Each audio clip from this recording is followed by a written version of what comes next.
अस्सलामुअलैकुम जी by ji. Check करो जवान का काम स्कूलों के करता चोरियां। तो बिल्ली नालों भी सोहना वजूद है जवान का, नशई अमली आ।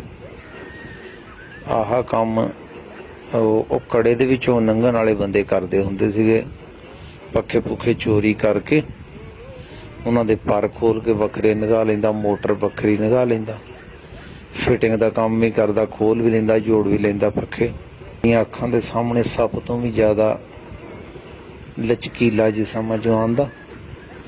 तो आओ निकलिया ईओ जदों कोई शै चोरी हो जाती है, बंदे घंटा घंटा सोचते नहीं भी चोर बड़िया कितों दी होना। जितों दी नशई लंघ सकदा ना, उत्थों चोर तो डाकू भी नहीं लंघ सकता। उसकी सोच खत्म हो जाती जितों दी नशई लंघ जाती। हाँ जी।